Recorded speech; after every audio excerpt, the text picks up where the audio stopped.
এ বদনা, তুই তো খুব জ্ঞানী। এমন একটা কবিতা ক যে কবিতার মধ্যে 64টা জেলার নাম আছে। ছন্দে সুরে বলছি আমি সকল জেলার নাম, তাল মেলাতে সবার আগে আসলো কুড়িগ্রাম। প্রধান জেলা ঢাকা থেকে একটুখানি দূর, এক জেলার নাম নরসিংদী, আরেকটা গাজীপুর। জয়পুরহাট ও লালমনিরহাট দুইটা জেলার নাম, রাজশাহীর নাম উজ্জ্বল করছে মিষ্টি স্বাদের আম। পাহাড় ঘেরা বান্দরবন ও সিলেট খাগড়াছড়ি, ময়মনসিংহের কিশোরগঞ্জে এই লেখকের বাড়ি। নেত্রকোনা সুনামগঞ্জে আছে ধানের মাঠ, সুন্দরবনের কাছে আছে খুলনা বাগের হাট।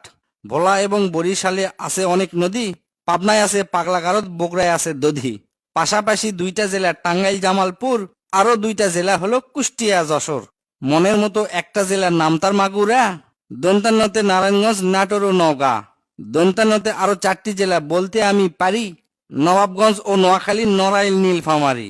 গঞ্জদিয়া মানিকগঞ্জ হয় আরো মুন্সীগঞ্জ, গোপালগঞ্জ হয়, হবিগঞ্জ হয় আরো সিরাজগঞ্জ। চাপাই নবাবগঞ্জ কিন্তু গঞ্জ দিয়া ভাই, এদের ছাড়া বাংলাদেশে আর কোনো গঞ্জ নাই।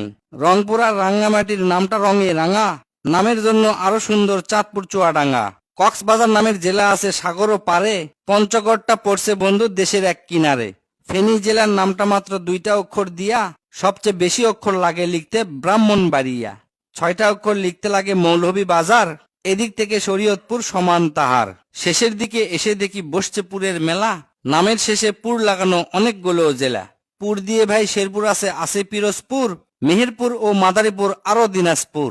ফরিদপুর ও লক্ষ্মীপুর এই দুইটা জেলার সাথে পুরের পালা শেষ করিয়া গেলাম বরগুনাতে। আসার পথে কুমিল্লা ও ঝালকাঠি সহ ঘুরে এলাম রাজবাড়ী, তার সঙ্গে ঝিনাইদহ। গাইবান্ধার নাম বাদে থাকে আর মাত্র এক হালি, তাদের মধ্যে একটা জেলার নাম পটুয়াখালী।